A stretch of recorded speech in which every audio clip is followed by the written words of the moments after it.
better not have no plans tonight. Movie time and it's feeling right. You're looking for a love that lasts. You'll find it at Romancing the Podcast. Ooh, ooh, baby, you had me at hello. Ooh, I love you. I know. Ooh, ooh, baby, you're the wind beneath my wings. Ooh, ah, I'll have what she's having. Soundtrack to this movie is hot fire the entire time.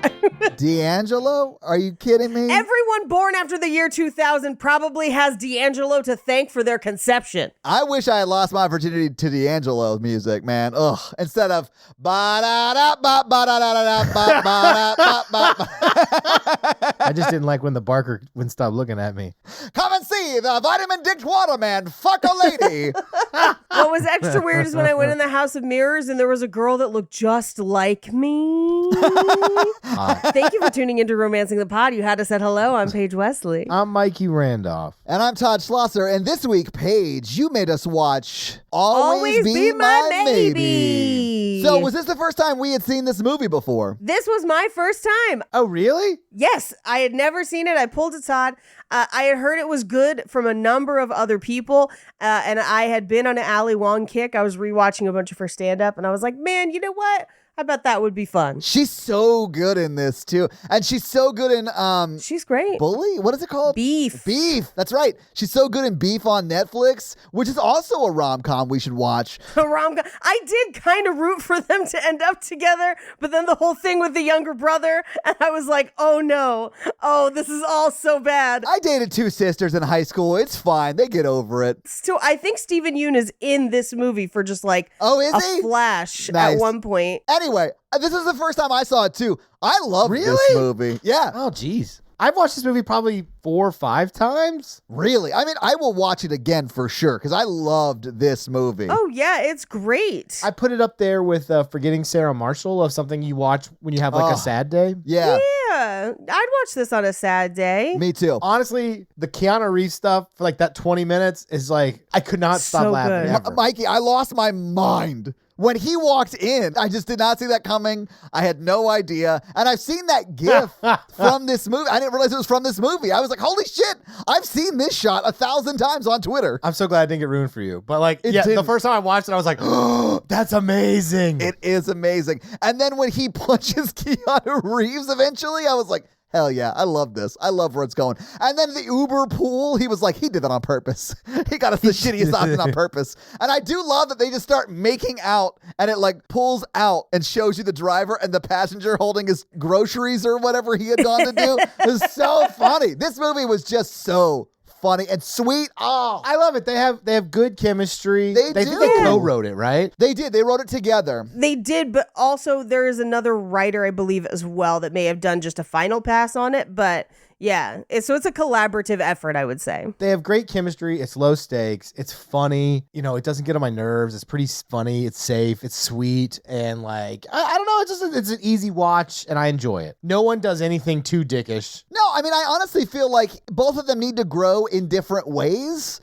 And they both do, and then they come back together at the end. Yeah, I feel like their problems are very real world, which I always appreciate in a rom-com, where it's like you have someone who has been ambitious almost to a fault, where they have let their ambition really take over their entire life. And so they need to learn to somehow carve out time for themselves and the people that they love.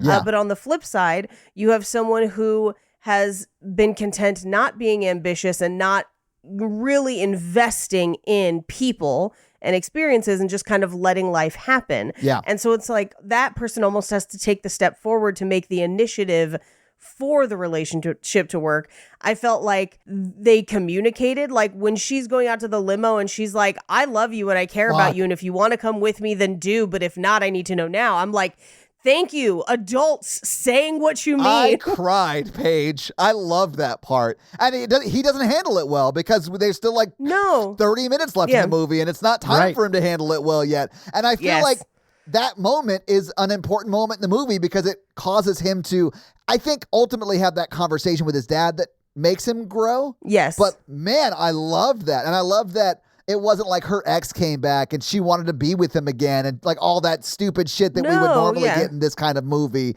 It was just two people who needed to grow, and I feel like she grew a little bit faster than he did, and then he caught up. Well, I think she did, but I think yes and no, because I feel like the part where she didn't grow is that she realized too that she wanted him to be there and needed to find a way to get him there Yeah. or figure something out.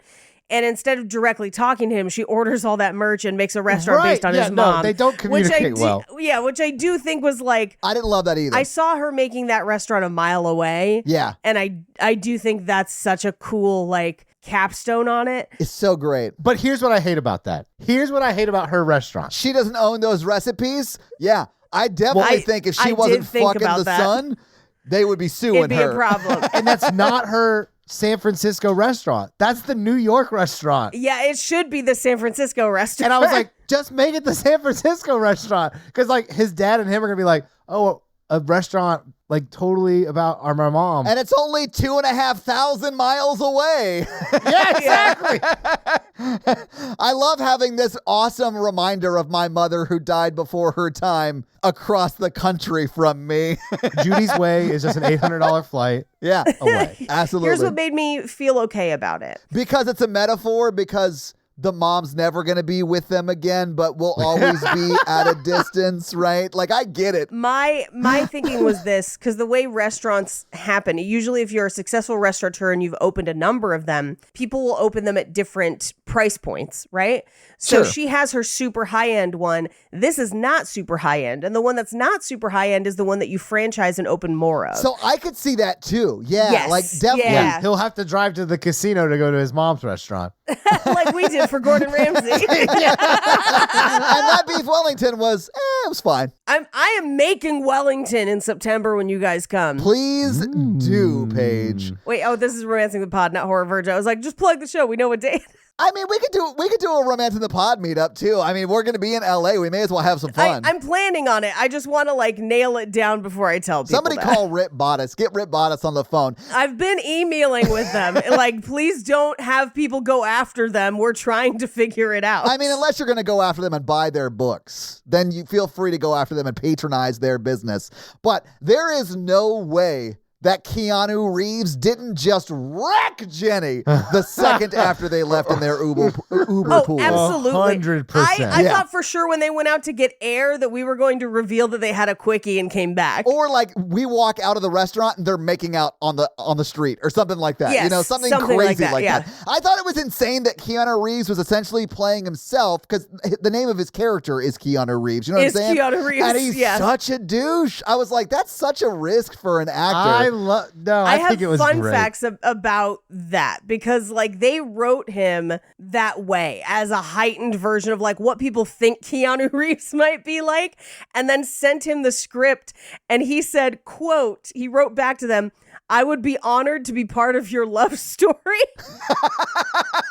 God damn it. I love He's the best. Keanu Reeves. He's so great. Dude, Reddit loves Keanu Reeves, and I'm Yes. on Reddit all the time, so like I love Keanu Reeves, but like the public perception, at least on like Reddit, of Keanu Reeves is the opposite of the person he is in this movie. Yes, absolutely. And so I think it's not like necessarily a risk. I think it would be a risk for someone who was sort of a douche, but I think it's because Keanu's public perception, at least, I don't know him as a person, but his public perception is one of like the guy who gets up and lets a lady sit down on the subway, Well, you know, that's like what makes that it kind work. of guy. I know His that's what I'm whole saying. brand is like obnoxiously nice. Sure, Yes. but if that was like Sebastian Stan, who might be a super nice guy, I don't know, but Todd, Sebastian Stan just did this on Bupkis like a week ago, where he plays himself being mad at Pete Davidson and slaps him in the middle of a Starbucks. And it's one of the best things I've seen in a long time. but would he I do actually like that do that show. in real life? Maybe. I think No one knows. Man of mystery.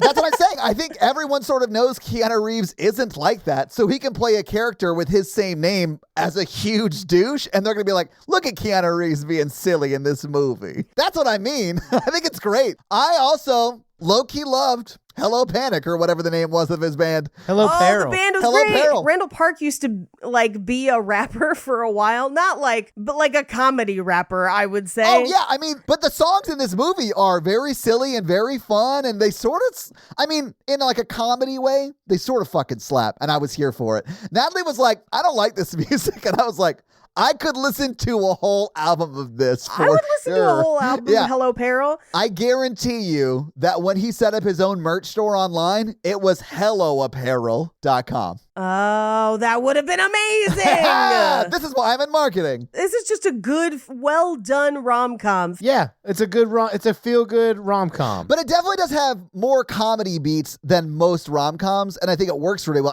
Probably because Ali Wong and Randall Park are both comics. Like, they're both very funny people in and of their own right. I wonder if the other writer is like maybe like an actual script writer, and they were... And you don't know how much anyone did. That's because true. it could just be cleanup, and that, or like prepping shooting scripts and stuff. But the one thing that I do want to point out, because if you're a crossover listener who listens to Horror Virgin and this, I think in some ways this movie does a slightly even better job of making fun of the high-end food world than the menu does. Now, granted, the menu does a lot more of it, so it's like spread out a lot. But I think what this movie does really well is that it makes it so hyperbolic that even if you're not into that world, you understand some of the jokes. There's definitely a bunch more that, like, if you're a food person, will hit really hard. But I think it's a little more accessible in this movie than it was in the menu. But that was just something I noticed as I was watching it, where I was like, I wonder if they're going to get this joke about the Kubi chairs. Maybe not. I don't know. We'll go. I didn't. I thought this movie was way better than the menu. I mean, they're very different films. They're wildly different they're films. literally the same movie, and this movie does it better. Yeah, Apples and absolutely. oranges. There's no way. You cannot convince me, Paige, that if they had not left when they did, that everyone in that restaurant was going to get murdered. Judy's way is death. Judy's way is just a crater. If I learned anything from the beginning of this movie, it is that she died. Her son's best friend murdered her for her recipes. I mean, Maybe? So do you guys want to get into this movie so we can go through it scene by scene? I guess. So we open in 2019 where we see a picture of them, Sasha and Marcus, and then we like flash back to 2003, then 1999, then 1996 in San Francisco, where she is a latchkey kid and comes home, makes dinner by herself because her parents leave her a message to say that they're too busy at the store, probably trying to afford living in San Francisco, and they need her to make her own dinner and not watch TV. I really do wish they had sort of explained why her parents weren't there. Maybe by they both had to work so hard because, I assumed that was what it was. Same, but they don't address it. They do sort of apologize for it, which I thought was A little bit, sweet-ish. But I do wish that we had gotten some sort of a justification for it because she clearly still is not a fan of her parents, even at the end of this movie. Like, she did invite them to come with her, but like they need to work out some shit. She also didn't talk to him for 12 years after the Burger King incident. So I mean, I think it was 16 years. It was 16 years. Yeah. But I also, this sounds terrible. There is a part of me that understands the distance in that relationship with her parents.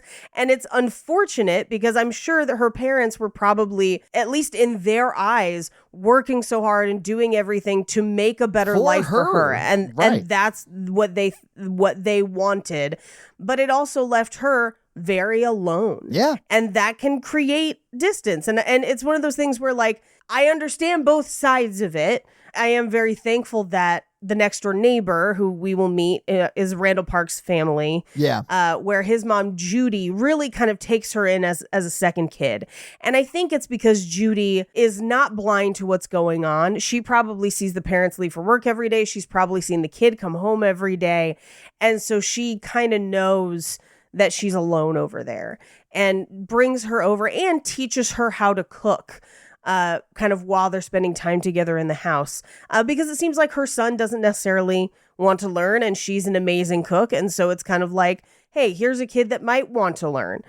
So let's give it a try. I had a family like this in school, like, because my dad was working all the time and he was a single parent and I was just there all the time. Like, we would joke even at the time that they probably should write me off on their taxes. My dad would joke about that because I was always over there. I like lived in their basement more or less. Yeah. And I love them like they're my parents. Like, they're great people. Yeah, and I feel like she did too, and I think Same. I think she really cared about his mom. Yeah. And that's part of why the death really kind of precipitates this little rift that happens. I think so too. I think it's because she's also grieving the loss of a mother figure, not necessarily her mother. So when he says that to her, well, I lost my mom, you lost your neighbor, or whatever he says, I was like, fuck, that's terrible, knowing what we know. Well, you know? and I was like, dude, do you not understand? Like, dude, come on. But I also understand that he's hurting. He's going grieving, through a lot. and Yes, he's a teenager, and Yeah. they are awful. And he just had sex for the first time. He's got a lot of confusion going on. Yeah.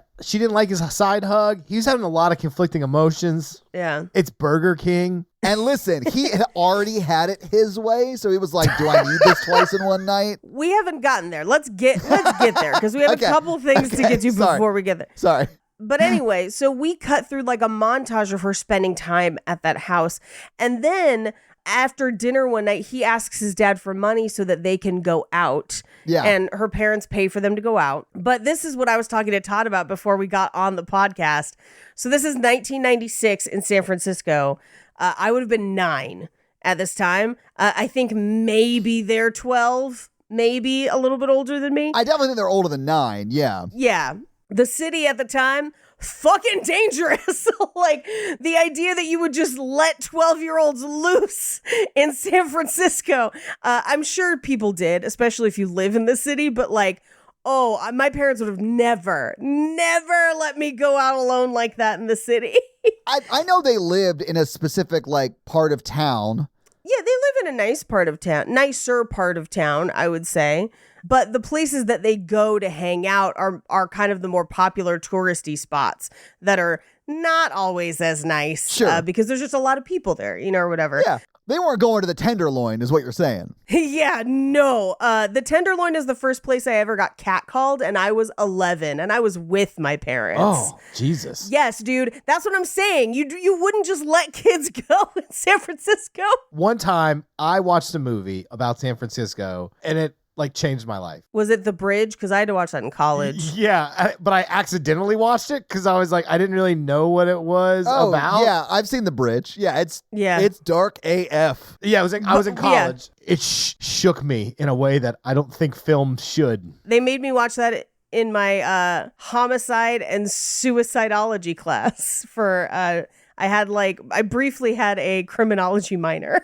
That's right. You told us that. Yeah, I just turned it on. I was like, oh, cool.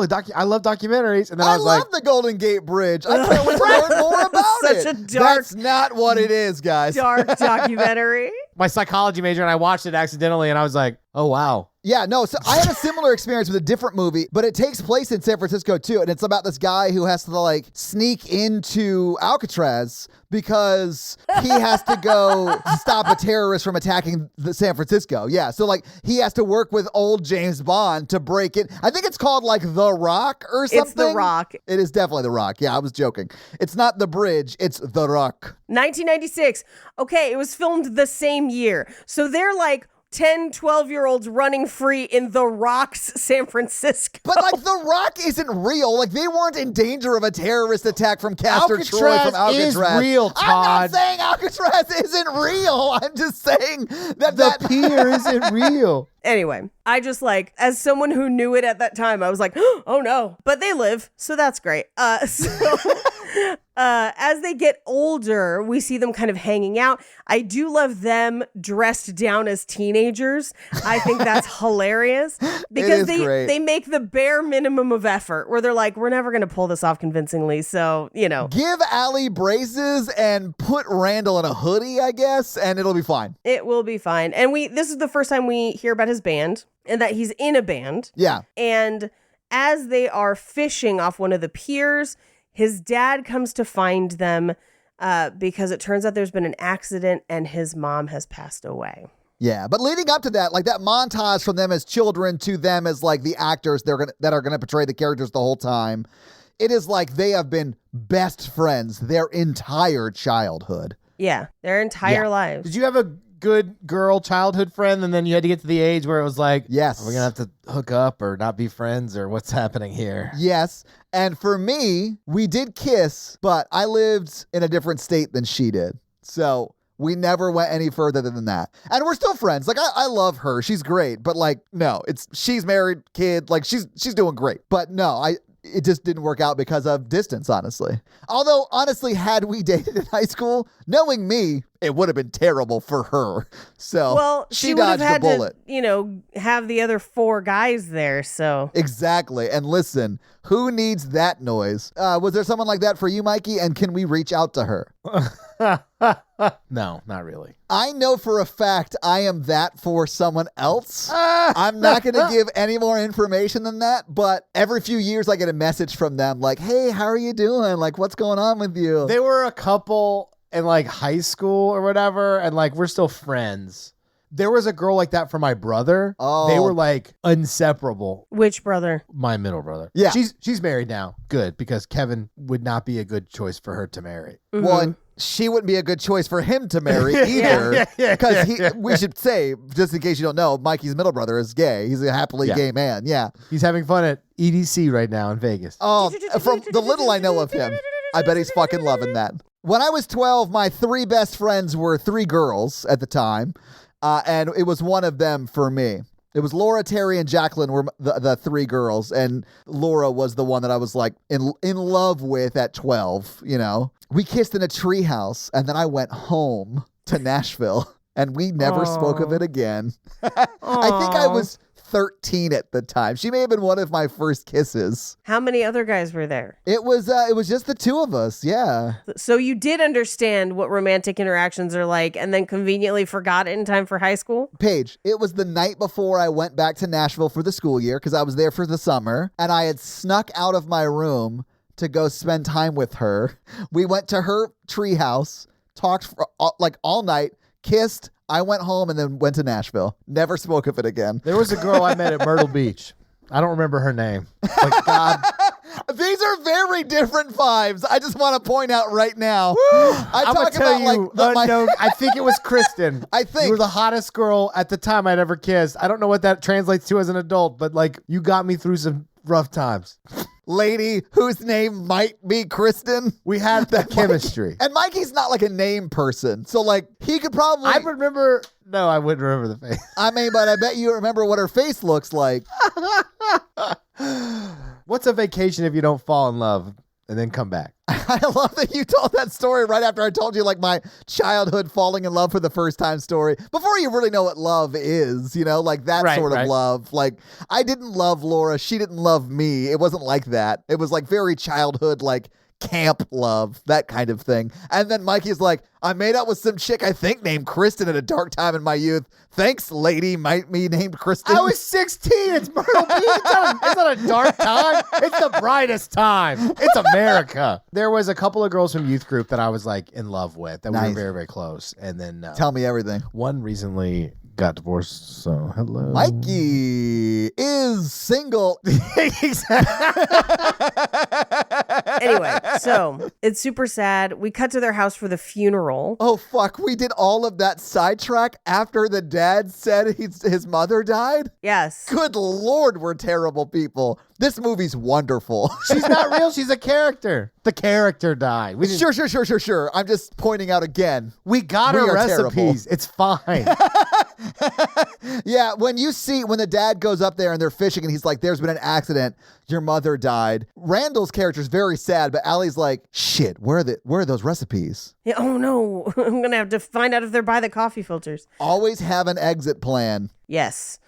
So it's clear during the funeral that Marcus's dad, Mr. Kim, is not taking it great.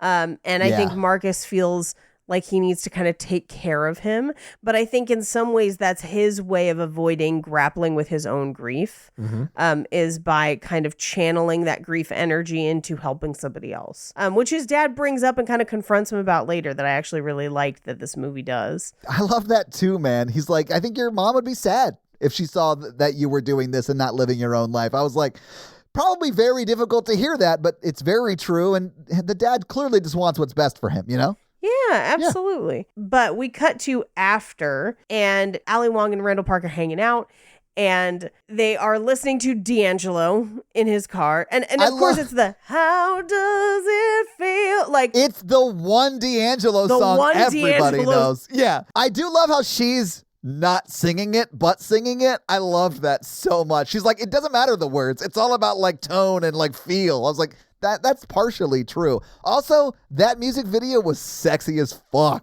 dude, that music video is wild. You see almost dick neck the entire time. Yeah. But also, I do the mumble singing like that to the Doobie Brothers all the time. It's one of my favorite things to That's do. a very different vibe than this song, but Yeah. I bet that's very funny to see. Well, I mean, you'd be surprised how close you can make it sound without saying any words. But I mean, hey, it's D'Angelo. It is. Like, if you listen to D'Angelo long enough, you will have sex with someone. Like that is just a fact. If you listen to D'Angelo too close to another human, things are going to happen. It's like a magic incantation. Anyway, That's why for the longest time when I was single, it was my ringtone, and I would just pay people to call me when I was going to be around hot people.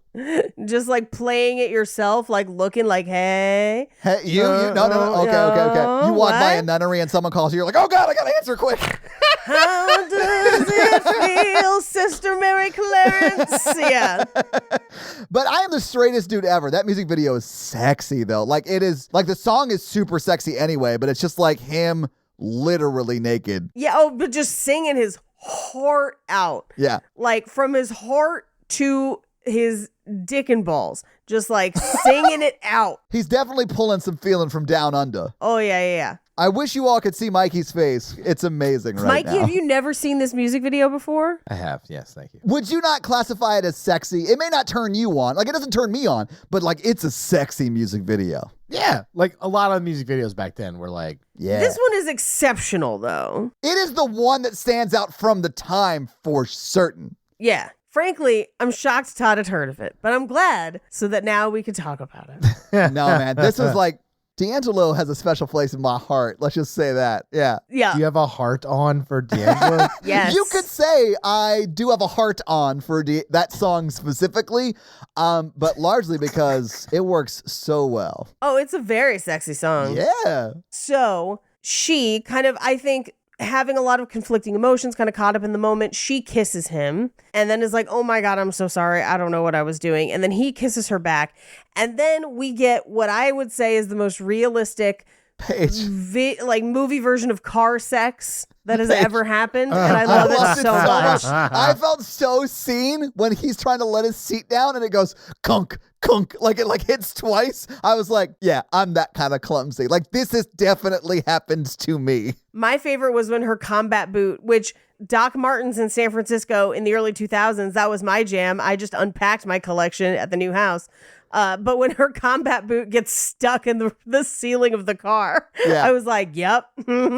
This is going to make me sound very redneck and trashy, but Please continue, Michael. I drove a truck for many years. Of course. Pick up, Two so you cup got dirt the truck. bed of the I truck. had the bed of the truck, and I definitely kept a blanket in the toolbox in the back of the truck. Of course. A couple of them in case you needed it because it gets cold. It does on those lonely, cool summer nights by Percy Priest Lake. Ooh. Although you weren't here, you were in Atlanta, weren't you? Or like Mississippi. Well, Okay. I have definitely fooled around by a lake Yeah. like that and got destroyed by mosquitoes. I was Thank gonna you. say. Yes, I was gonna say. destroyed. Oh my God. Yeah. And you want to say doesn't matter, had sex, but it did matter. I hurt so bad. Oh, Mikey, Yeah. you had sex in high school? No, that was college. Oh, okay. No, that was it. All kind of blurs together. You know, I'm old.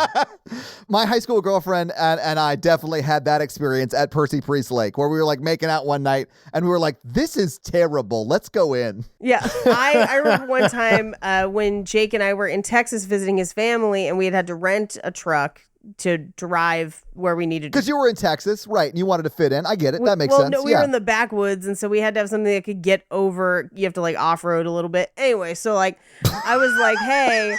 Like, let's go like cuddle out. And he was like, no. He's like, you will not be able to handle the volume of bugs. And I was like, Yeah. okay, I trust you, sir. Anyway, So they end up having sex in the car, and I do love after that she's like, your car smells like Parmesan, and he's like, yeah, I keep all the Parmesan packets from pizza places in my glove compartment. I was like, oh, I do that too. I also loved like just how matter of fact he said it. It was like, oh yeah, it's because there's Parmesan everywhere in my car. Like there's so much Parmesan. I've never not used a Parmesan packet given to me by a pizza place. I wouldn't have leftover Parmesan packets to put in my glove compartment, Mikey. I don't care if you give me 2 to 15. I'm like, I guess I got to use 15 on this pizza. Okay. No, Mikey, excuse you. I guess I get to use 15 on this piece of pizza. Yeah, absolutely. And a little bit of red pepper.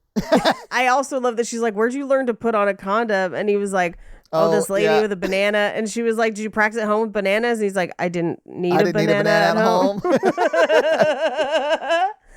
Little shout out to the costume department in this scene. So this is supposed to be 2003.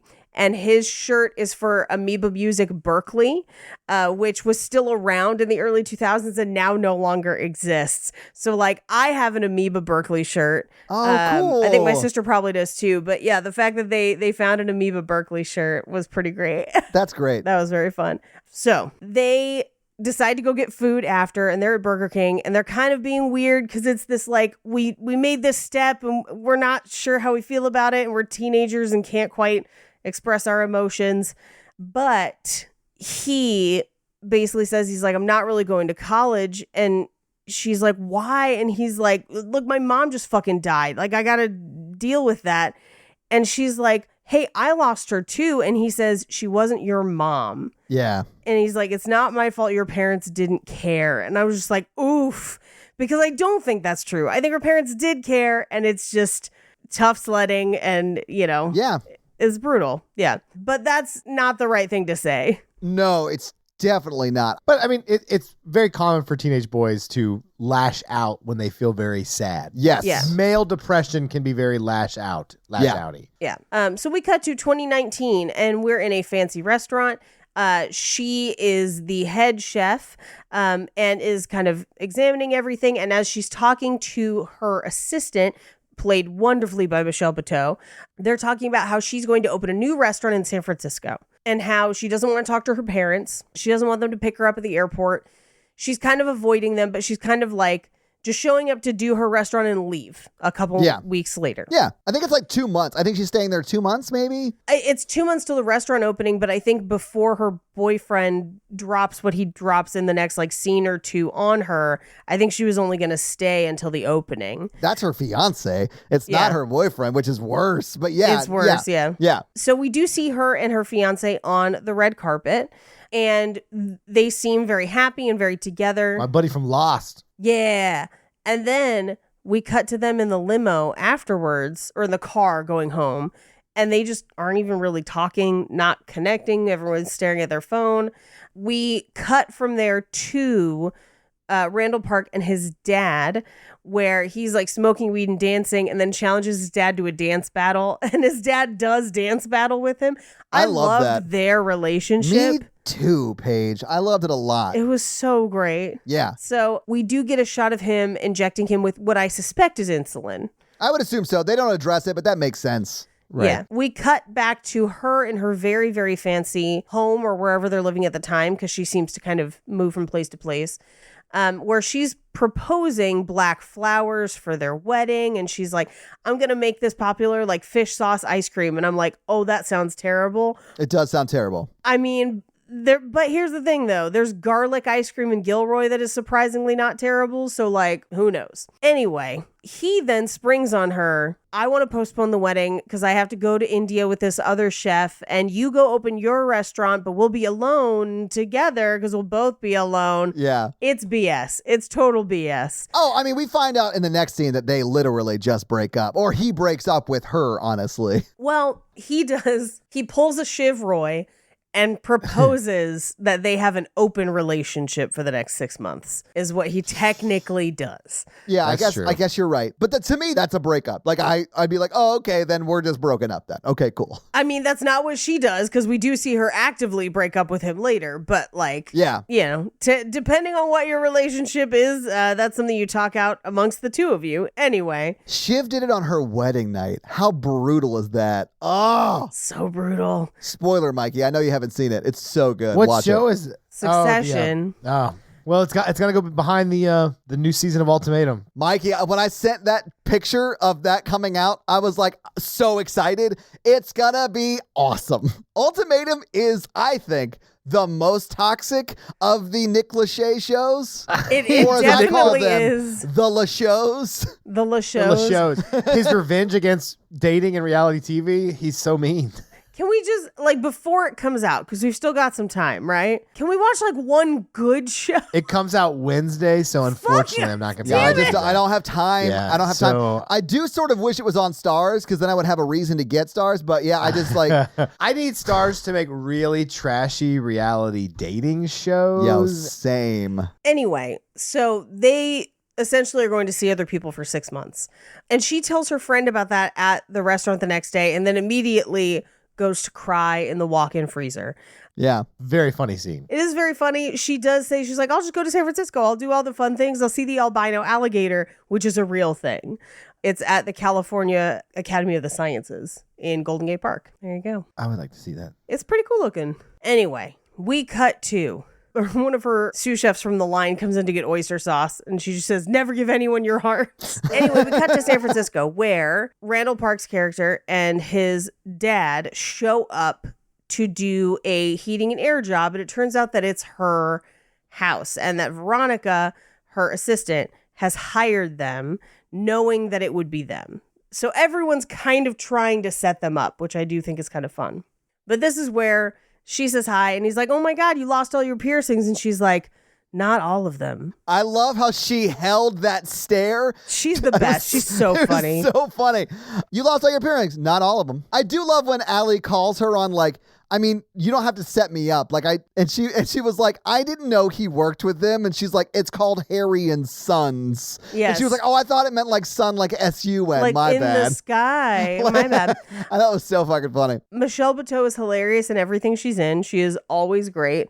But one of the things I love in this movie is that she is like aggressively pregnant the entire time. Yes. Like we meet her in theory 2 months before this baby is born, give or take. Yeah. And she looks like she should have had the baby 4 months ago. Like it looks painful. She is very pregnant. Yeah. She's super pregnant.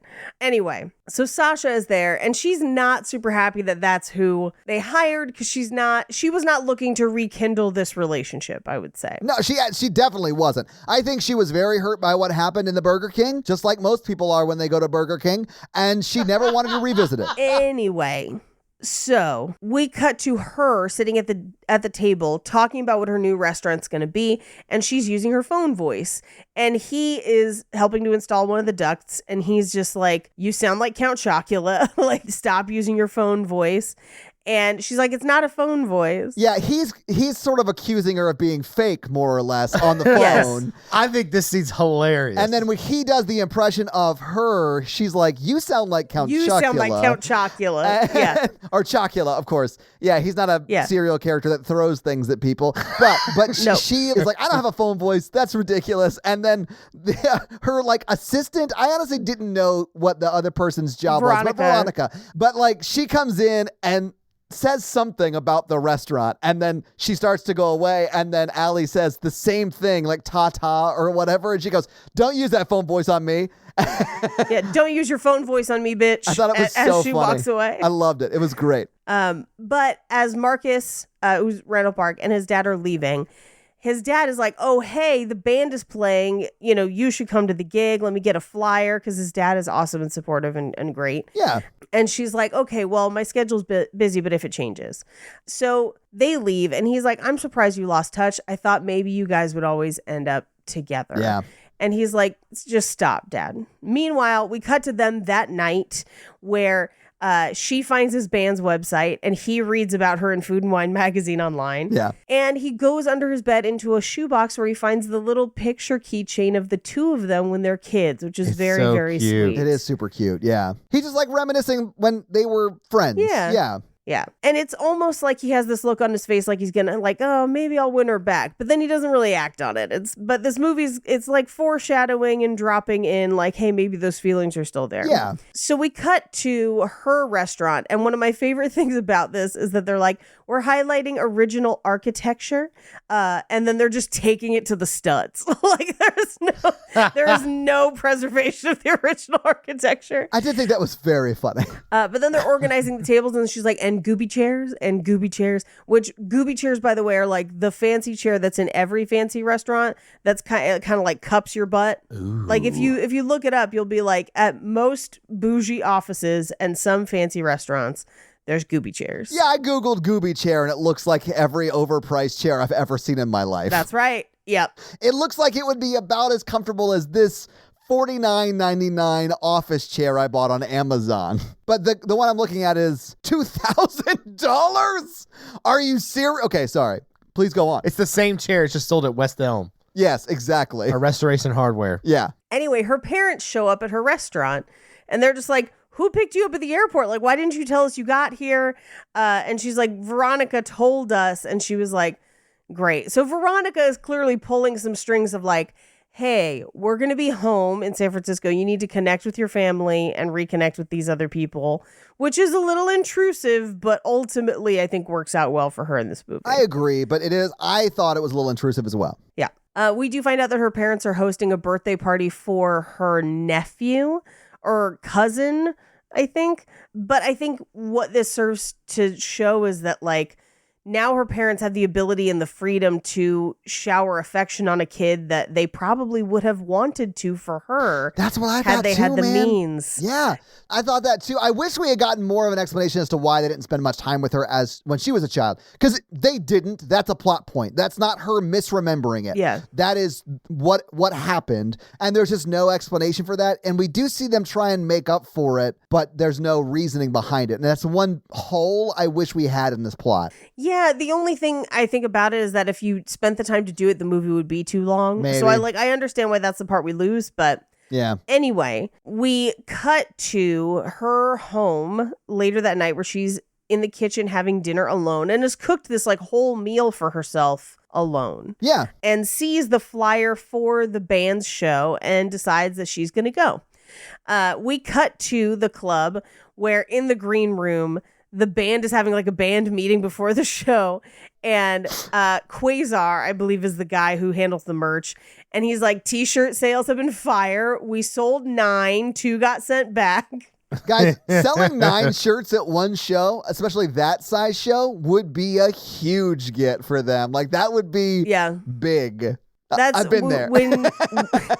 But they're playing the same club they've played for 16 years. Yes, and are selling 9 shirts. Yeah, exactly. So I bet they haven't sold shirts in months, and they sold 9 in one night. I'd be like, sweet, let's go get dinner like they are tonight. I got the impression that they had just gotten shirts. Like this was the first time they had even thought to get shirts. I love the tennis balls. Me too. And then the fact that he gets tennis balls for no reason. Honestly, the tennis ball song also slaps, has a great message. I was like here for this music too. Well, and I think he writes it about these ridiculous tennis balls. He does. Like, I gotta have a reason to sell these. That's absolutely why he writes this song. Or at least that's the justification in the movie. And I love that. Right. And so one of the bandmates, Tony, is like, we got to play bigger venues. We got to audition other places. He's like, well, I like playing this place. But the argument is, well, if we stay here where it's comfortable, we'll never grow. We'll always be comfortable, but we'll never grow beyond this. And so we need to take that step. This is the same, not fight, but like issue they have in the relationship between Allie and Randall, right? Yes. That's the issue they have. Like he is so scared of losing what he has, he won't venture out of his little bubble. Mm-hmm. And his bandmate is essentially having the same conversation now that Allie has with him later in the movie. Exactly. So they are talking about auditioning at Southeast. We will eventually see them audition there. I love that, by the way. Regardless, they go on stage for their show, and I fully expected it to be bad and for them to be a shitty band. Me too. But they like start their first song, and I was like, oh, they're fun. Like this is actually a decent band. Like, Yes. if this was the local band, I'd be all about it. I have seen, and I honestly have been in a bunch of shitty local bands. Like, and I've seen a bunch of shitty local bands. If I went to a local show and saw this band, I'd be like, it may not be my favorite kind of music, but they're having fun and everyone's having fun with them. This is a great show. Yeah, exactly. I was here for it. Absolutely. I'd go see this I was band. here for Yeah. it too. There's a band here in town that does covers called Cover Me Bad. Don't love every song That's they play. a great name. But they're That is so a fun. great name. Yeah. I have sort of organically seen them 3 times. I didn't go to see them. They just happened to be playing. And every time I was like, damn, this band's really solid. Who is this? And I'm like, damn it, Cover Me Bad. It's always you guys. We have one locally called Past Action Heroes. Oh, that's a great name too. And Past Action Heroes fucking slap. Yeah.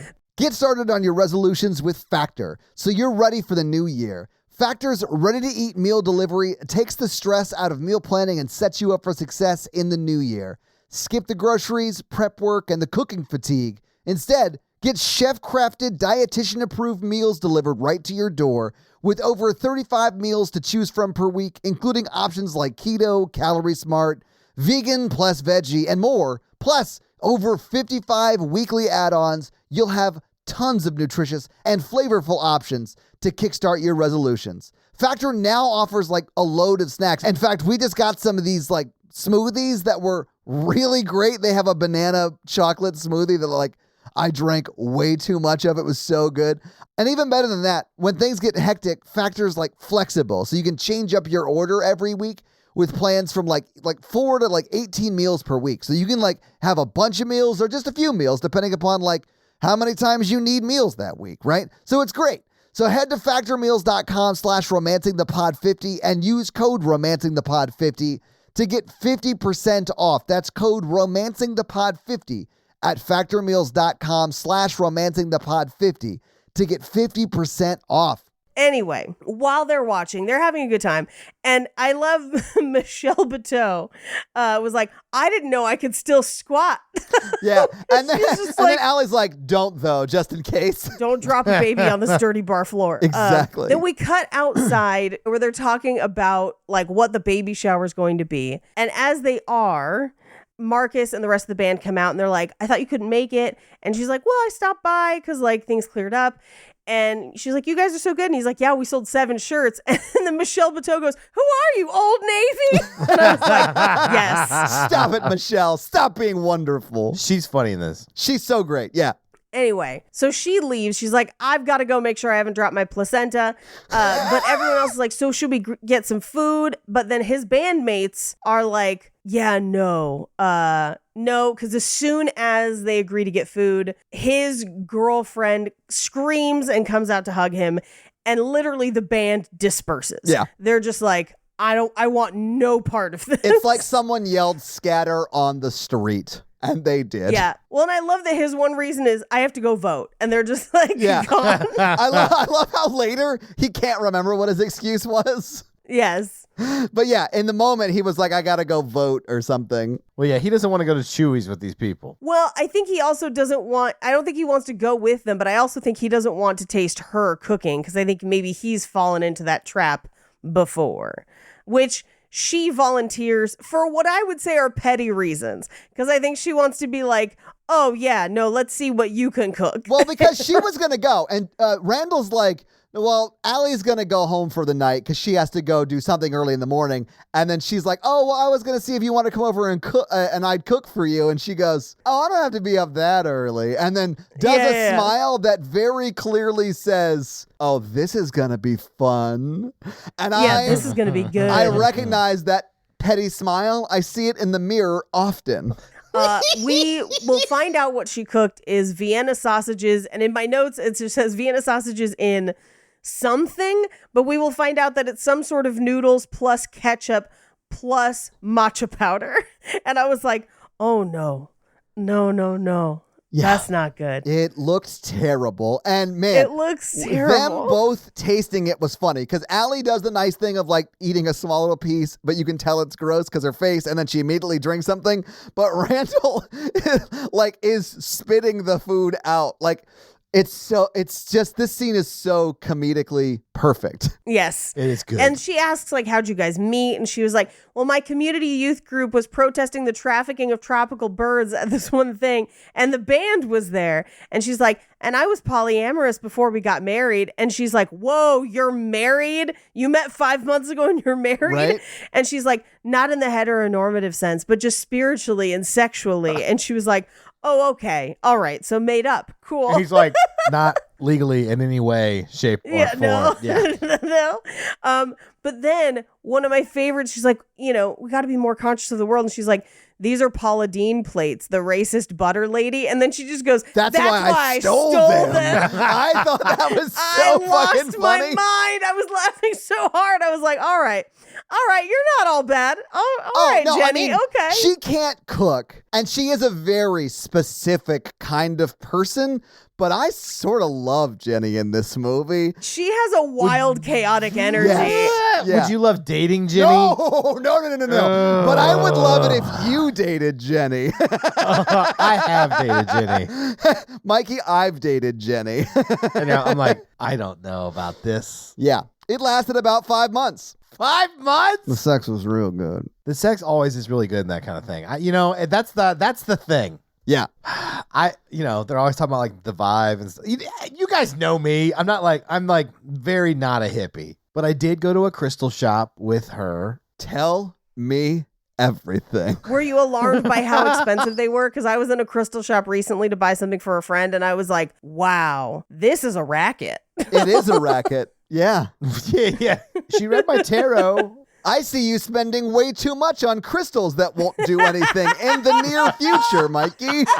Well, I said we could do this, but then afterwards we also have to go to crystals. Oh. So what you did was punish yourself for going to a crystal shop. I was like, we're going to need whatever magic we get from this store for the bathroom after this. Hey, what crystals help with aggressive diarrhea? Because we're going to crystals after this. Hey, honey, can you charge those crystals in the sink while I'm using the toilet? Todd, you laugh, but like they definitely had crystals for diarrhea. Absolutely. For like gut health or whatever, whichever chakra the gut chakra is. I think it's the goop chakra.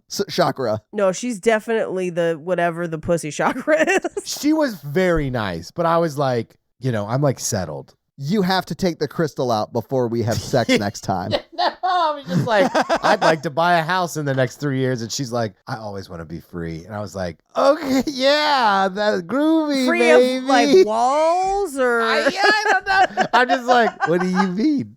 We are free. Anyway, so he gives her a ride home and she's like, yo, your girlfriend is a lot. And like, how do you even make dreadlocks out of Asian hair? Because it would have to be a process. It's not a natural style usually. And he's like, no, it needs like a crochet hook and like all kinds of stuff. But she definitely had dreadlocks. I mean, I'm sure that was just like a big wig, but... For the actor, I'm sure it was probably a wig. Although I do know people who have had dreadlock, like it's not impossible. It's just a process. Yeah. Anyway, it's the same car that they had sex in that he has to jimmy the lock open and close. I do like, he was like, the lock stopped working in 2007. And that was 12 years ago in this timeline. Yes. So he's been using that like door unlocker thing that like thieves use that he leaves on his windshield outside the car. Yep. Mm-hmm. Like, why even lock the car? Whatever. I thought it was hilarious. Yes. Have you guys ever had a car so terrible that like you didn't even bother locking it? The Xterra. Yeah, I had a car that I had to replace 2 windows on it. And I was like, there's nothing in this car worth the cost of a window. So I'm just going to leave it unlocked. There you go. Anyway, she is busy prepping her restaurant. She gets asked to cater a Netflix wrap party. She agrees. Meanwhile, she is at home, we cut to her at home with her Roomba, and she sees her boyfriend on Instagram in India with Padma Lakshmi.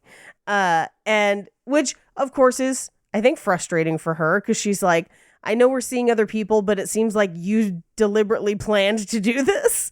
And she gets a text from him with an article of like how to make dreadlocks if you're Asian. And they're kind of texting back and forth, kind of joking about it. Yeah, they're sort of like rekindling their friendship, honestly, at this Yeah, moment, which I love. I thought it was absolutely. great. It's a super sweet scene. Yeah. Yeah. And he's having a meeting with the band at the time, and they agree to go audition for Southeast. We cut to the party at her parents' place for her younger, like, cousin. Yeah. And as the party's going on, she keeps seeing, like, posts and stuff from her boyfriend, and he calls. And he says, hey, I just had the greatest idea over as I was making breakfast for Padma, meaning she spent the night. Like, Yeah. clearly, you know, their hooking up was happening. Yeah. And he's basically telling her how to, like, make her business work. And a lot of it is stuff that ideas she already had a couple scenes before. So we already know. And she basically is like, no, we're over. This is just over. And she screams that she wants him to shit himself to death. And the whole party hears. And they're like, a little softer, please. You're scaring the goats. So funny. I love how that was the goat wrangler at the party was like, this is not appropriate for anything here. But she ends up at kind of what looks like a diner, or at least a family-owned dim sum place with Marcus, where she's just like, he was very pretty and accomplished, but we were not in a relationship. He wanted a cheerleader. He wanted a pat on the back for making my restaurants work when I'm the one who make my restaurants work. And it's terrible. And she's like, and why are we eating here? The food was always terrible. And he's like, you're crazy. I eat here twice a week. The food's amazing. Yeah. You remember your past is bad. And so you've kind of painted everything with this shit colored brush, but that's not true. Yeah. True enough, when the food comes, she tastes it and it's amazing. And it hasn't really changed since then. And she's like, well, we got terrible service because neither of us speak Cantonese, at which point he reveals he has learned to speak Cantonese. At least enough to get by in this restaurant for better service. Yeah. Yes. And they give him free shumai, but they specifically give it to him, not her. Like, they slap her chopsticks away. When they put it down and then she goes for it and they smack him away and then push it towards him, I laughed out. I thought it was so funny. It was so funny. Hysterical. So they leave, and they kind of, as they walk through the neighborhood, he kind of talks through what his life is like, how he's kind of a caregiver for his dad, how he loves his neighborhood. His band is kind of this block's band. And no, he doesn't want to leave because this is his home and he's good. And she's like, but don't you feel unfulfilled because of, you know, creatively or all these things? And it kind of comes down to, she says you're scared, but it's more than that. As much, it's more like, I don't want to leave my comfort zone, which is truly a problem with both of them. Her comfort zone is this hyper ambitious workaholism. She never stops. She likes city. She's not settled. Yeah. Yeah. And so they kind of have, like, not a terse conversation, but a very real conversation and pointed conversation about, like, you do this, I do this. Like, don't you want more? Don't you want less? Like, that kind of crossroads that they're at. Yeah. But they give each other a hug. Then they go on to the things that they're doing that night. She's doing that rap party. He is at a poetry reading, which I was so sad we did not get to see. That's one of those things that, like, as much as you want to see more for parents, I wanted to see this, what would probably be fucking bonkers poetry night. I wanted it so bad. Are you kidding me? Jenny's poetry night? I want to see that every day. I bet it was shot. I bet it just was cut. It probably was, but I bet it was fucking hilarious. Well, it's kind of like in Before Sunset, where there's that play, a very politically charged play about a cow. And I'm like, all I want to see is that play. That's all I want to see. And we never get to see it. Yeah. Anyway, so they both think about texting each other at those events, but they ultimately don't send them. And as she's about to send it, someone comes up behind her and is like, I hear you're responsible for all this. It's a very deep, seductive voice, but we don't see who it is. We cut to the next day at the Korean spa where Marcus and his dad are having spa treatments. And it looks like Stephen Yoon is sitting there in the kind of in like the foreground and walks away. I could not confirm if it was him or not. And you don't see him on screen long enough to confirm. It did very much look like him, though. So who knows? But Yeah. we do find out that at the end of the poetry night, Jenny handed out hand-painted ceramic swans to everyone. It's so Jenny. Yes. Like, it's so Jenny. Yeah. I could totally see her doing that. I wanted to see her poetry night. Me too. Anyway, so his dad is basically like, I've never liked Jenny. I think she makes it easy for you to be comfortable in what you're doing, and that's maybe not where you should be. And I've always liked Sasha, and there's nobody like Sasha, and you know it. And you have to tell her how you feel. Yeah. So we cut to the farmer's market where he sees her shopping and thanks her for meeting him there. But before he can say anything else, she's like, oh my God, I met someone. We had the craziest sex. He gave me this crazy hickey. Like everything about him is great. I love Randall's response to the hickey. He was like, no, that looks like it hurt though. Like No, that that didn't hooky, look... that hickey looks nasty. Yeah, it looks It aggressive. looks painful. Yeah, because she is... It looks like a rash, like a bloody rash. It did. As someone who bruises very easily, sometimes they look worse than they are, but even that one was intense. But you know what? Keanu could hickey me up whenever he wants. Okay. I honestly just wanted to know what part he played in the Ben Franklin Netflix TV show that was like by Kevin James or whatever. I was like, I got to know more about what I'm assuming is called something like Franklin's Follies or some shit like that if Kevin James is Benjamin Franklin.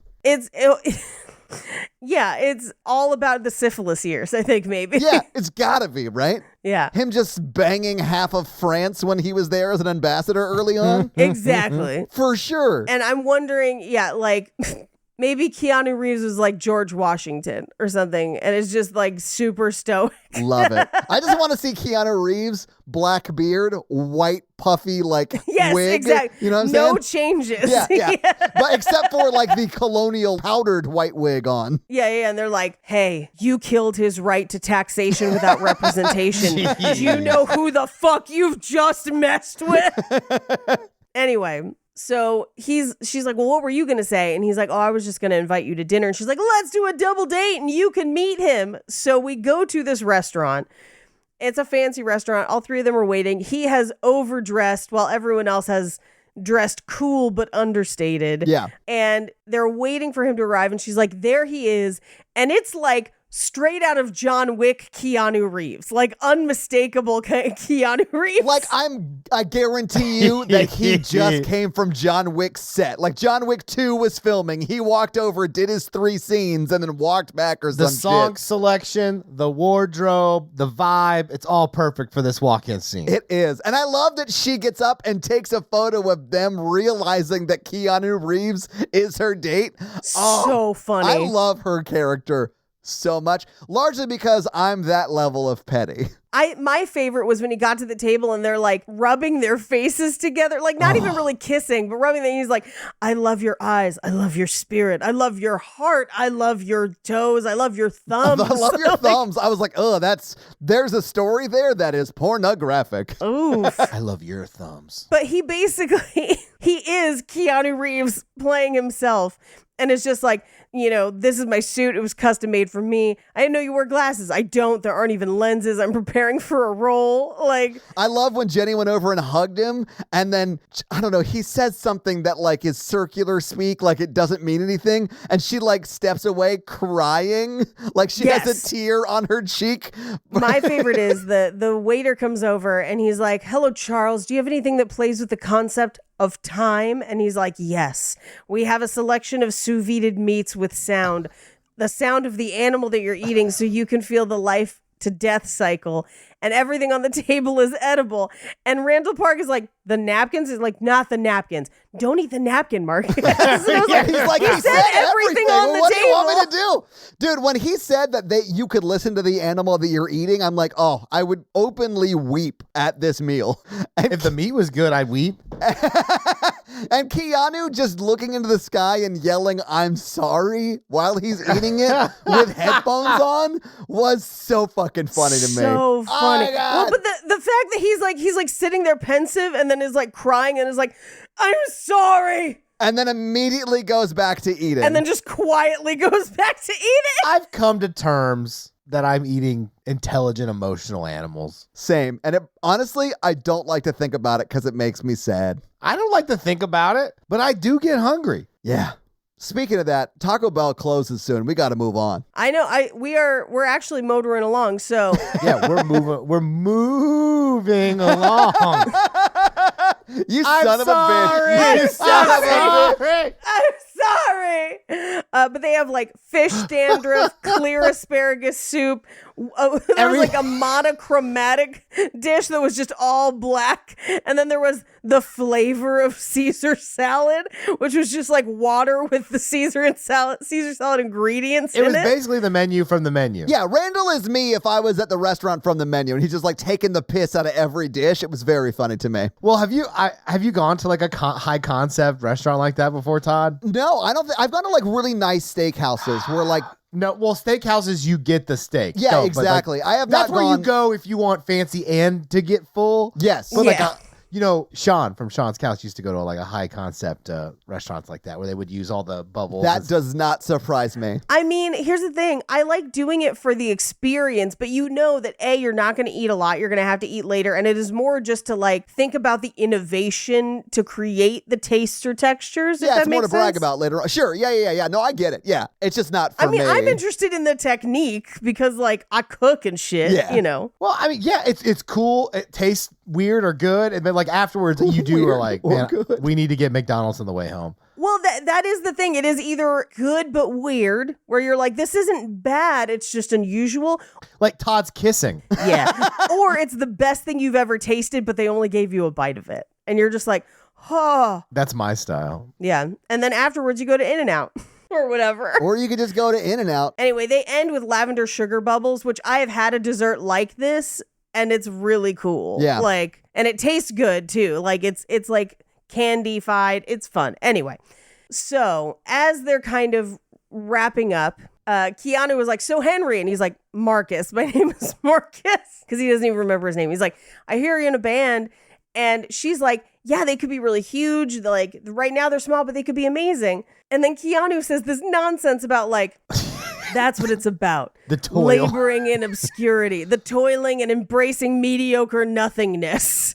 And everyone is just like, thanks, Keanu. But you see on Ali Wong's face that she's like, oh, wait, whoa, nut, what? No, what? Marcus, I don't think he meant that. Like, this is not. She said he meant it as a compliment. And I literally looked at Natalie and said, if Keanu Reeves said that to me, I'd take it as a compliment. No, if he's being a dick, I would love to punch a famous person. You would love to punch anyone, Mikey. Yeah, but yeah. Yeah, I'm not saying that's wrong. Anyway, so Keanu and Jenny go outside to get some air. But really what happens is Keanu pays the bill without telling them because he knows that Marcus can't afford it because it was $6,400 for dinner. Yeah. Which is wild. But I do love that he shouts, can I have a monochrome burrito to go? Yeah, Randall does as he's leaving. Yeah. Anyway, they go back to Keanu's hotel room and they're playing. He's like, it's a game called Icebreakers. I was like, oh, corporate Icebreakers. And it is like it's like a big bowl full of them. It's like truth or dare, but more. Yeah. Well, it's just icebreaker questions of like, who was your childhood crush, who, whatever. Yeah. And so their childhood crush answers are madness, where he's like Mother Teresa. And then Jenny is like Martin Luther King Jr. Well, I mean, Jenny and Keanu Reeves in this movie were made for each other. Like They were are made for each perfect other. together. And then they get around to Ali Wong's character, Sasha, and she's like, Marcus, like I had a crush on you this entire time. And he's like, why didn't you tell me? And they basically get into this conversation of like, if you had told me, like we would be in a different place right now. Yeah. And Keanu's like, you're slowing the game down. Yeah. Keanu really turns on being a dick in this scene. He's such a dick. Yeah. And eventually they get to like, if you had to pick one person in the room to die, who would it be? And he's like, I'd kill Marcus. And then Jenny is like, you know what? I'd kill Marcus too. Yeah, because currently he's my boyfriend, but I really want to fuck Keanu Reeves, and that might happen tonight, and definitely does. I think it does. Yeah, I think it definitely does. does. Because she's like, he's left a bigger cultural footprint than you have, which is crazy. But then Keanu like smashes a vase over his head and he's like, never cower in the face of danger. Hit me. Like, come on, like really hit me. And he does. And then Keanu gets him in a headlock. And at this point, Ali Wong is like, no, this stops now. Get out of here. You're a dick. We're leaving. And he's like, let me get you an Uber. And then Jenny is like, I'm staying. So Jenny, because to air quotes, talk to him about the community center. She's going to get a hickey, is all I'm saying. No, I've stayed at a lot of people's houses and talked about the community center. I get it. For sure. Yeah, they definitely stayed up late night talking about community organizing and whatnot. Mm-hmm. But we cut to the Uber where she's like, hey, you were also being a douche. And he's like, yeah, but like, come on. Like, he started it. Do you have to be with that one? Like, somebody so shitty? And she's just like, no. And like, don't talk about the fact that I maybe want to have a family or whatever. And she kind of lays into him about like, you have all this talent and you're wasting it. And we get a repeat of the conversation they had after his mom's funeral where he kisses her and is like, I'm sorry. And then she kisses him back. And then it is an Uber. And we do know that it was Uber Pool. So as it pulls back, we see the guy in the front with his groceries. It's so funny, man. I really thought it was great. We cut to back at her house where they make out against the wall where he installed that little AC like nest unit, which is hilarious. And then up against a bunch of other walls and then in bed together. This was actually very hot, very romantic. Yes. Oh, yeah. Good job. Yeah, I loved it. And because of when it's happening in the movie that there's going to be problems. Like, this is not the end of the movie, right? Right. But like, you're still happy in this moment that they're like getting together and stuff, Yeah. Yeah. Well, and this is also where they joke about the Uber Pool, but he just says, I missed you. And she says, I missed you too. And we basically get through a little bit of a montage of them together, and like she's going to his show, she's flashing him from the audience, which is hilarious. When she was like singing, or like not singing along, but like dancing in the audience, and like you see them looking at each other or whatever, and then she looks at that girl and she goes, that's my boyfriend, and then it cuts back to him singing, and then it cuts back to her with that girl, and she's like, if you tried to fuck him, I'll mess you up, or like something crazy like that. I was like, I love this is great. It's so fun. And apparently Angela Lansbury was mean to her at one point. Oh yeah. I thought that was great. She must have been in Franklin's Follies too, and that's where she met her. I don't know. I have no idea. Who knows? But Veronica has her baby, and we get this conversation of like, Veronica is clearly going to stay in San Francisco, or at least that's what's implied. And so the conversation of like, are you still going to New York? And she says, yes, but you should come with me. So we cut to an event at the Palace of Fine Arts where she is in full red carpet and he's in a t-shirt and jeans. And he's like, you told me that people didn't wear suits. And she's like, oh, people will just think you're a K-pop star. But of course they stop him and require him to wear a coat. And he has to wear a loner. It's a big... He has to wear what he thinks might be Andre the Giant's jacket. Right. And as they are walking through, he has to hold her purse, and he doesn't want to eat any of the food that they're offering him. Although the first thing is lamb carpaccio, which I bet would be amazing. That sounds real good. But he's kind of struggling with his role in the red carpet event. Yeah. Which, like, real talk, if you are not in the industry or the entertainment industry or whatever, and you are dating someone who is, that does become your role at those events to just kind of trail behind, which is also why a lot of times you will see people attend those events with their assistant instead of a significant other. Because it's work. It's work. Yeah. It's a job. It legit is part of her job as a restaurateur to be in the limelight like that. Like, that's free promotion for her restaurants. So like, I understand why he didn't love it, but it is her job. Yeah. Well, and as a person in an event like that, you are required to talk to people, network with people, get interviews, take pictures.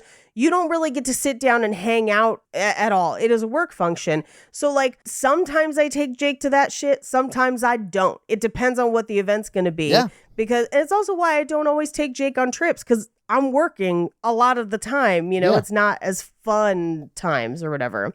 And I think maybe she didn't prepare him as much for what that would be. True. And he didn't understand what that would be. Because they don't communicate well. Yeah. Because they don't communicate well.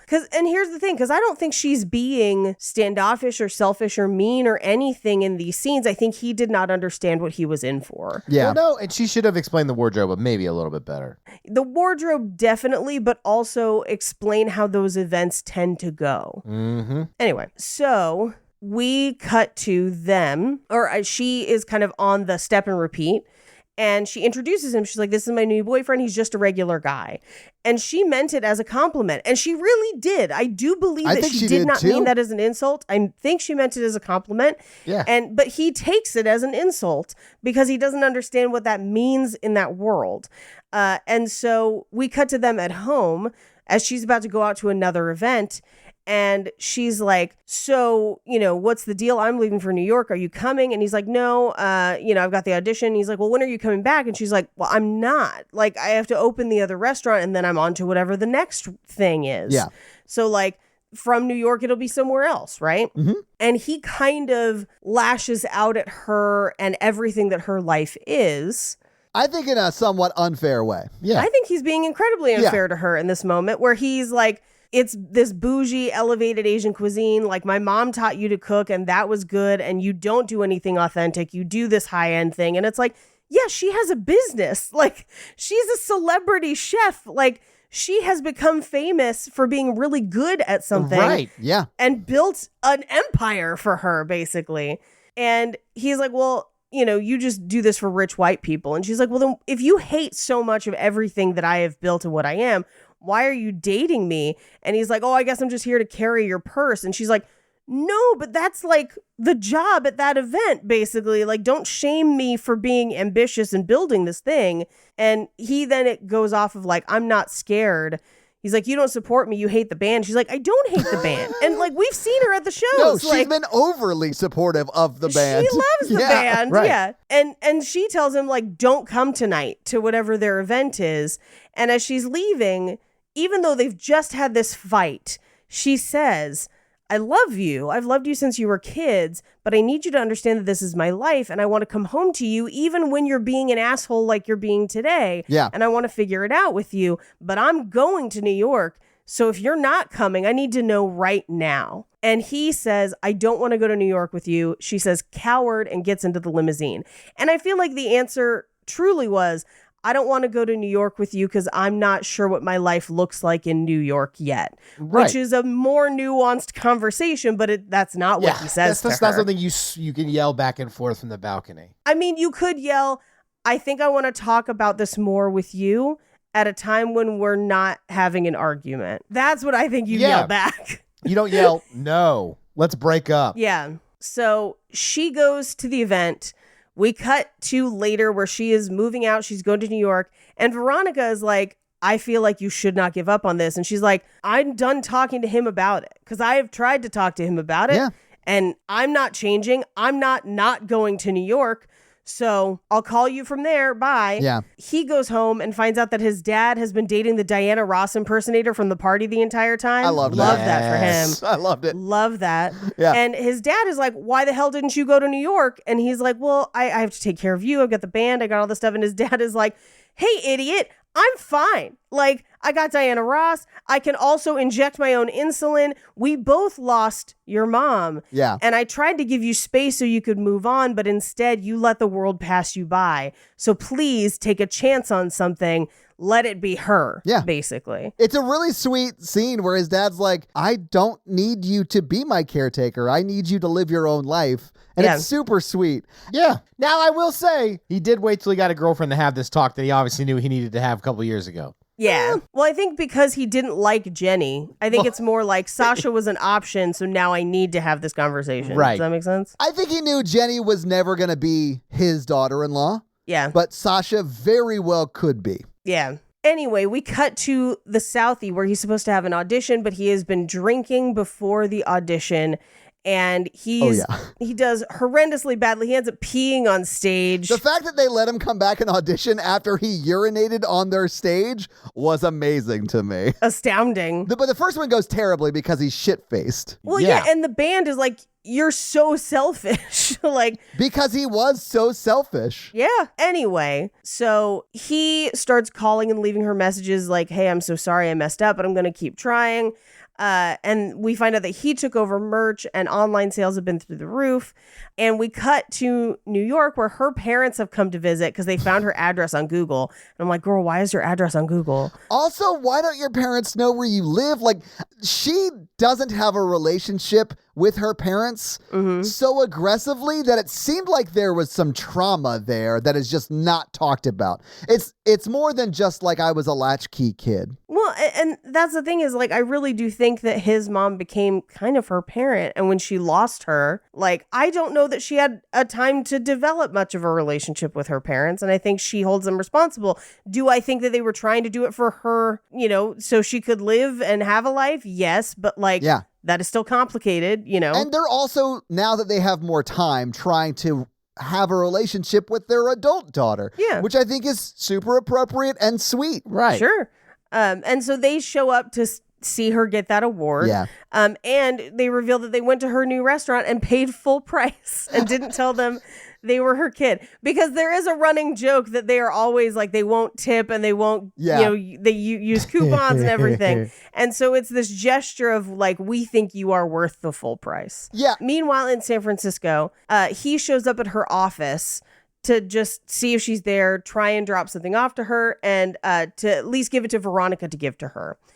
And he stumbles into her office where we find out that she is the one who has been purchasing all his merch under the name D'Angelo. Oh, yeah. You know why. And yeah, and You know he's why. like, I thought she didn't want to talk to me. And I do love Veronica being like, wow, you Cupid, you dumb. I was just like, yep. It is weird, though, that he is reaching out, telling her that he's moved out, telling her that he's doing all these things to put himself out there, and she will not respond to him.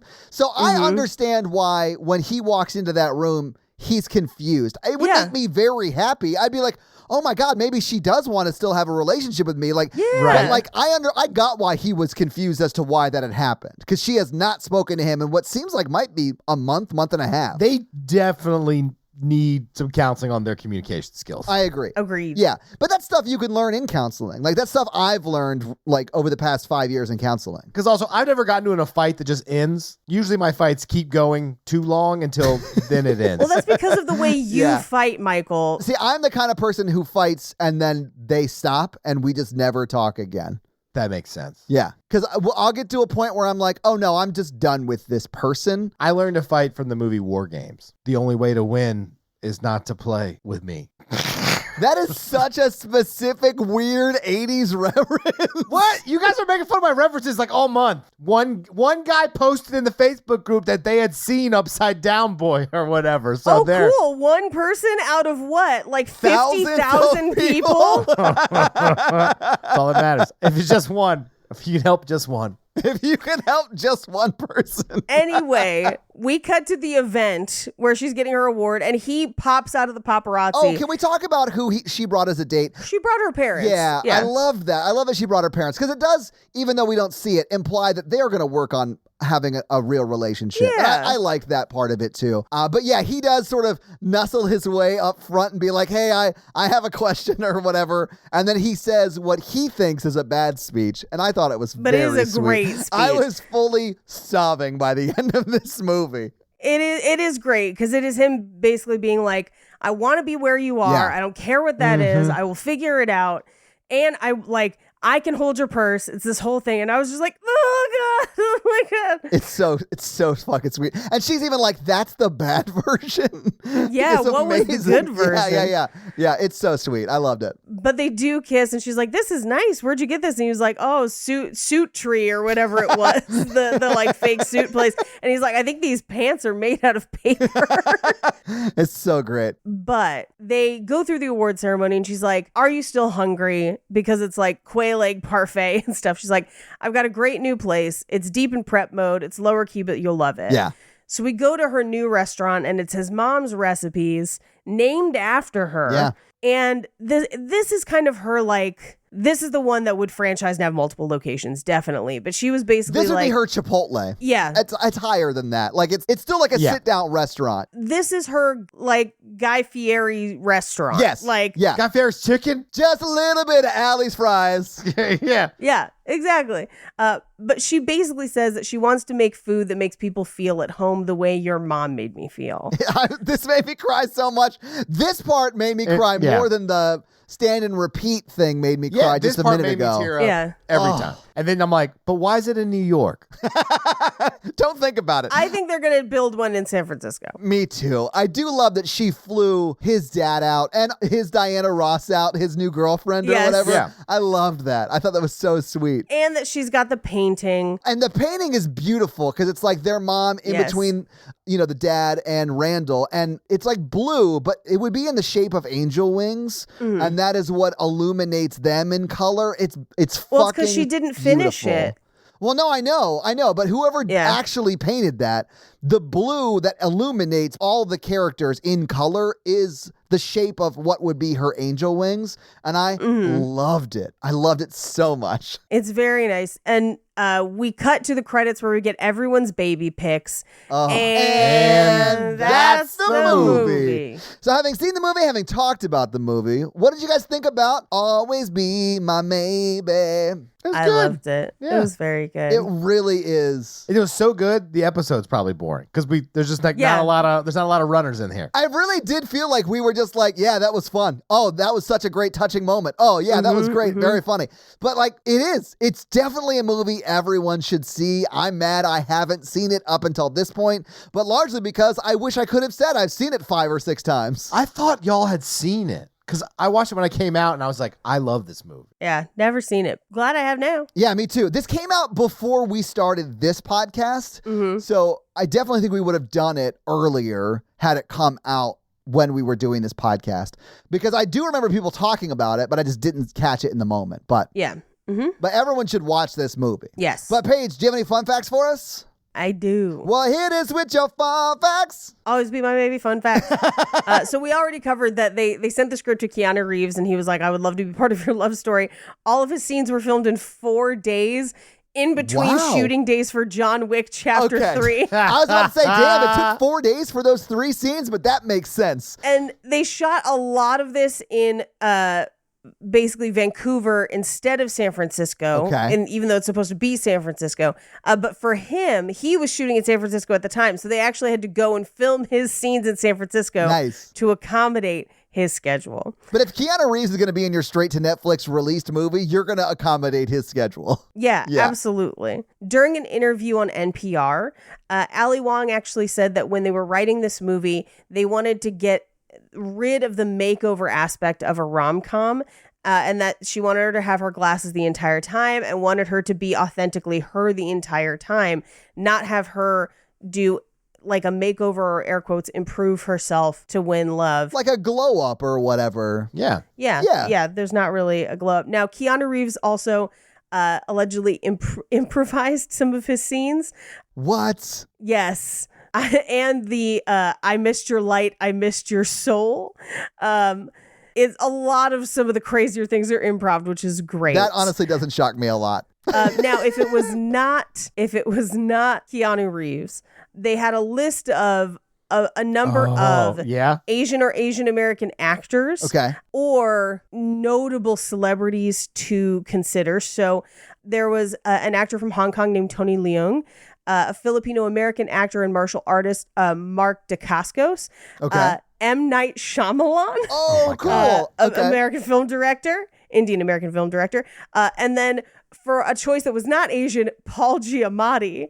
The last one, I'm sorry. the last option was Randall Park's idea because he thought it would be really funny, that it was just completely out of left field. But Ali Wong kind of vetoed it because she really wanted it to be someone who was in some way Asian American. Because that would be kind of Marcus's worst nightmare. It's like, you're the ultimate version. Which Keanu Reeves, I guess, sort of is. I mean, I know his mother's English, but his dad was Hawaiian, right? I mean, American, but Hawaiian. He's Pacific Islander, okay, yeah, I okay. believe. In truth, I don't know exactly where his dad was from, but I know it's that region. Yeah. And so when they were able to get Keanu Reeves, she was like, perfect. This is great. Yeah. And for Ali Wong, she said it was very important to her to express her desire and attraction toward Asian American men who are not traditionally put in that category in Hollywood films.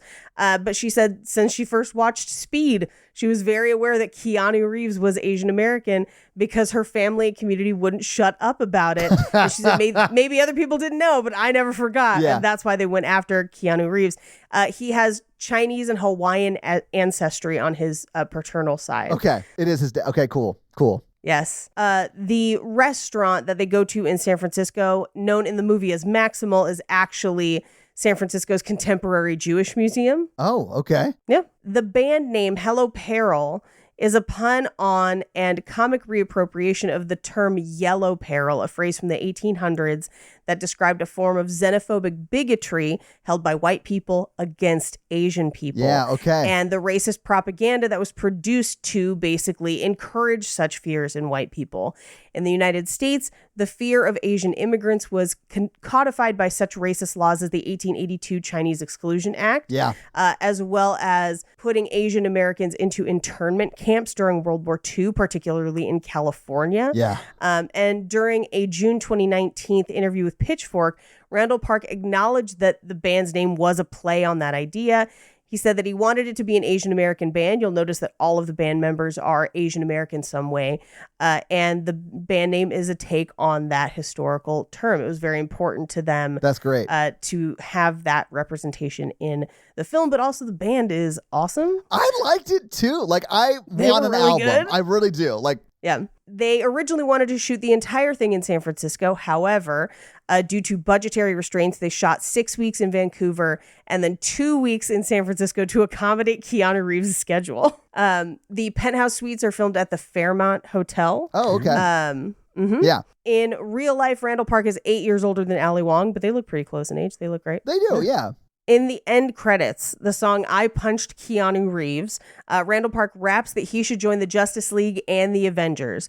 Now, due to his roles in both Aquaman and Ant-Man, he is actually in both the Justice League and Avengers film franchises. And those are your fun facts. Well, thank you for those fun facts page. Now, there is no box office for this, but I was digging deep to try and find the budget, and I did find the budget. But while I did that, I found another fun fact, if you don't mind, Paige. Oh, please. The actress that played young Sasha, which is young Ali Wong's character, also plays young Ali Wong's character in Beef that just came out on Netflix. Oh. So she is making a career. And honestly, she's played a lot of other characters, but she is the young version of Ali Wong and a lot of things that include Ali Wong. And I think that's awesome.